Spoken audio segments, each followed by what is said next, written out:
ese verbo irregular, el pasado, si lo escribes. El pasado es bake. Cocinar. Okay.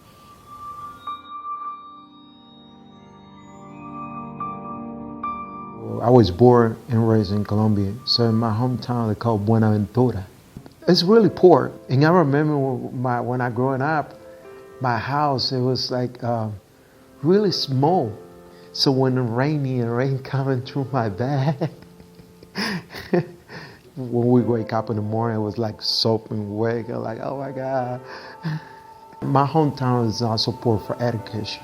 We had to pay for our education. We had to pay for the school. So we had to pay for learn to be somebody. For my mom, it was hard because my mom, she was single. So she raised 4 kids. I was so close to her. So, and I don't want to see my mom working so hard because she was disability. She lasted late. She had a polio when she was a little. And the only way she can make money, it was like wash people's clothes. And she do it by hand. Now I saw my mom like her finger bleeding. When I was 8 or 9 years old, I had to drop school to support my mom.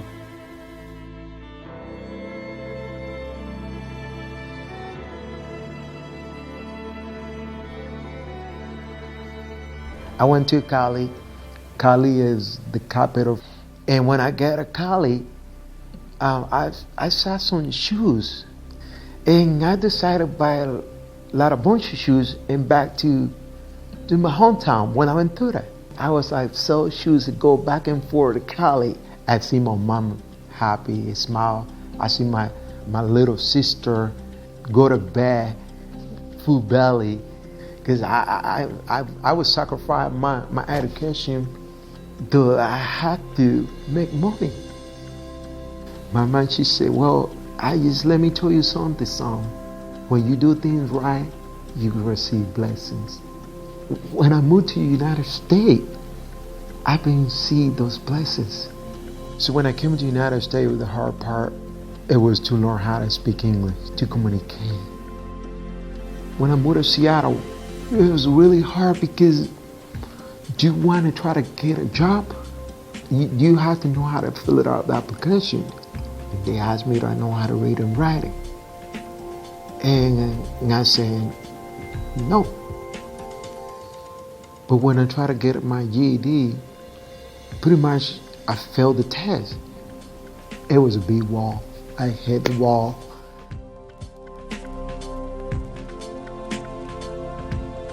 The first time I talked to Jarlin, he called me. He was on the phone, and he told me that he watched the news and that he saw me talking about the Plazas program. He wanted to complete his elementary education. So the Plaza Comunitaria is a program that works in every consulate in the U.S. We have 2 or 3 in King County, but this is the only program that is within a library.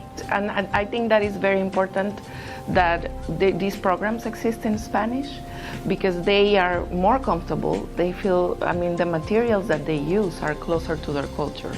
So the learning experience is a little bit easier. And I was like, oh my God, bingo, that's what I needed. Spanish is my first language. And I feel like I've been trying to catch all these years. I lost when I was 9 years old. When I try to go to the Spanish class, it refreshed me. Yeah, when I walked into the library to the first time, that building, it was so big. It was amazing. Even the volunteers, they make you feel like you don't want to fail. Like, don't fail. You can do that.